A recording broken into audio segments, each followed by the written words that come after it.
অনেকদিন ধরে ইচ্ছা করছিল আস্ত মুরগির রোস্ট খাবো। ফাইনালি কিন্তু আজকে বানিয়েই ফেললাম।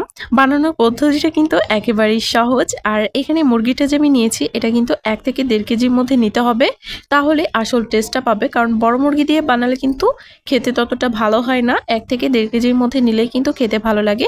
তো রোস্টটা বানানোর জন্য প্রথমেই এখানে একটা বাটির মধ্যে আমি নিয়ে নিচ্ছি কয়েকটা কাঠবাদাম, দিয়ে দিলাম কয়েকটা কিশমিশ, আর এখানে দিয়ে দিব পোস্ত। পোস্তটা যদি তোমাদের হাতের কাছে না থাকে সেক্ষেত্রে স্কিপ করতে পারো। এখানে আমি প্রায় 2 চা চামচের মতো পোস্ত দিয়েছি। এখন এটাকে ভিজিয়ে রাখতে হবে প্রায় 1 থেকে 2 ঘন্টার মতো। আর এদিকে কিন্তু আমি চিকেনটা রেডি করে নিব। চিকেনটাকে আমি খুব ভালোভাবে ধুয়ে জল ঝরিয়ে নিয়েছি। এখন একটু কাট করে নিচ্ছি, কারণ যে বুকের অংশের যে মাংসগুলো থাকে এখানে যদি কাট করা না হয় তাহলে কিন্তু মশলাগুলো ভালোভাবে ঢুকবে না। অবশ্যই একটু ডিপ করে কাট করে নিতে হবে। আর রানের অংশের দিকেও কিন্তু আমি কাট করে নিচ্ছি। আর দেখতেই পাচ্ছ একদম ছোট সাইজের একটা মুরগি নিয়েছি।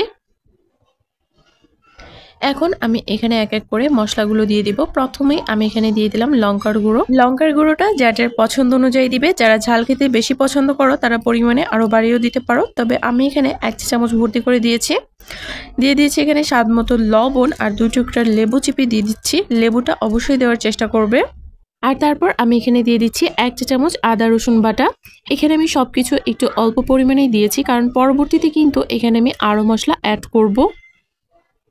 খুব ভালোভাবে একটু মিশিয়ে এটাকে রেস্টে রাখতে হবে 1 ঘন্টার জন্য। আর এদিকে কিন্তু আমি মশলাটা রেডি করে নিচ্ছি। বাদামের পেস্টটা কিন্তু করে নিচ্ছি। সবগুলোকে যে ভিজিয়ে রেখেছিলাম, কিশমিশ, বাদাম, পোস্ত সবগুলোকে কিন্তু একসাথে খুব ভালোভাবে ব্লেন্ড করে নিতে হবে। আমি কিন্তু একদম সিম্পল পদ্ধতিতে তোমাদেরকে চিকেন রোস্টের রেসিপিটা দেখাচ্ছি। আর আমি জানি তোমরা সবাই কম বেশি রোস্ট রান্না করতে পারো, তবে একবার এভাবে বানিয়ে দেখো, আশা করছি সবার কাছে ভালো লাগবে। এখানে কিন্তু একটা প্যানে কিছুটা পরিমাণ তেল গরম করে আমি চিকেনটা দিয়ে দিয়েছি। চিকেনটাকে এভাবে হালকা মশলার সঙ্গে কিন্তু ভেজে নিতে হবে। খুব ভালোভাবে উল্টে পাল্টে আমি 2টা দিকে কিন্তু একটু ভেজে নিব। আর সময়টাও একটু বলে দিচ্ছি, চিকেনটা ভাজতে আমার সময় লেগেছে প্রায় 6 মিনিটের মতো। আর হ্যাঁ, এই পর্যায়ে কিন্তু চুলার আঁচটা মিডিয়ামে রেখে ভাজতে হবে, কোনোভাবে কিন্তু হাই হিটে রাখা যাবে না, তাহলে কিন্তু চিকেনের ওপরের দিকটা পুড়ে যাবে। চিকেনটাকে ভেজে আমি তুলে নিয়েছি। এখন এই তেলের মধ্যে আমি এক এক করে সব মশলাগুলো দিয়ে দিব। প্রথমে আমি এখানে দিয়ে দিলাম পেঁয়াজ কুচি। পেঁয়াজ কুচিটা দিয়ে খুব ভালোভাবে একটু ভেজে নিতে হবে। একটু লালচে করে ভেজে নিয়েছি। আর তারপর আমি এখানে প্রায় 3 টেবিল চামচের মতো পেঁয়াজ বাটা দিয়ে দিয়েছি। তারপর দিয়ে দিচ্ছি আদা রসুন বাটা 1 চা চামচ করে। সবকিছুকে একসাথে আমি আরও কয়েক মিনিটের মতো ভেজে নিব। প্রায় 3-4 মিনিটের মতো ভেজে নেওয়ার পরে এখানে আমি আরও মশলা অ্যাড করছি। প্রথমে এখানে আমি দিয়ে দিয়েছি স্বাদ মতো লবণ, দিয়ে দিয়েছি প্রায় 1 চা চামচের মতো লঙ্কার গুঁড়ো, 1/2 চা চামচ দিয়েছি হলুদ গুঁড়ো, 1/2 চা চামচ দিয়েছি ধনিয়া গুঁড়ো, আর 1/2 চা চামচ দিয়েছি জিরার গুঁড়ো। গরম মশলা দিয়েছি 1/4 চা চামচ। আর এখানে আমি সাদা গোলমরিচ গুঁড়োটা দিব, তবে তোমাদের হাতের কাছে যদি গোলমরিচ গুঁড়োটা না থাকে সেক্ষেত্রে স্কিপ করতে পারো। আমি এখানে প্রায় 1 চা চামচের মতো সাদা গোলমরিচ গুঁড়ো দিয়েছি। এখন এই সব কিছুকে একসাথে নেড়ে চেড়ে খুব ভালোভাবে ভেজে নিতে হবে। আর তারপর যে বাদাম, কিশমিশ আর পোস্তর পেস্ট করে রেখেছিলাম সেই পেস্টটা এখানে দিয়ে এগুলোর সাথে আরও 2 মিনিটের মতো ভেজে নিব। 2 মিনিটের মতো ভেজে নেওয়া হয়ে গেলে এখানে আমি দিয়ে দিব টক দই।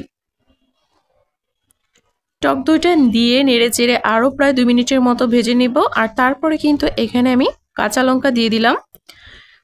আমি এখানে 4-5টার মতো কাঁচা লঙ্কা 2 ফালি করে এখানে দিয়ে দিয়েছি। বাটি দেওয়া জল দিয়ে দিলাম। এখানে প্রায় 1/2 বাটির মতো জল দিতে হবে। মশলাটাকে প্রথমে খুব ভালোভাবে কষিয়ে নিতে হবে। আর এই পর্যায়ে কিন্তু চুলার আঁচটা মিডিয়ামে থাকবে। মশলাটা যখন খুব ভালোভাবে কষানো হয়ে যাবে সেই পর্যায়ে আমি এখানে দিয়ে দিয়েছি লিকুইড দুধ। এখানে আমি প্রায় 250 গ্রামের মতো দুধ দিয়েছি, তবে তোমরা চাইলে কিন্তু এখানে দুধের পরিমাণটা সামান্য একটু বাড়িয়ে দিতে পারো। দুধটা নেড়েচেড়ে মিশিয়ে নিয়ে মশলার সঙ্গে আমি এখানে চিকেনটা দিয়ে দিচ্ছি। আর চিকেনটার 2টা সাইডেই কিন্তু আমি খুব ভালোভাবে মশলাটা এভাবে লাগিয়ে নিচ্ছি। আর এখন ঢাকনা দিয়ে ঢেকে এটাকে জাল করে নিব প্রায় 10 থেকে 15 মিনিটের মতো মিডিয়াম হিটে। আর এর মধ্যে কিন্তু আমি 2-1 বার ঢাকনাটা তুলে নেড়েচেড়ে দিয়েছি। হ্যাঁ, আমার রান্নাটা কিন্তু এখন শেষের দিকে। আর সব শেষে কিন্তু আমি এখানে চিনি দিয়ে দিয়েছি, আর লবণটা একটু টেস্ট করে সামান্য একটু লবণও দিয়ে দিলাম।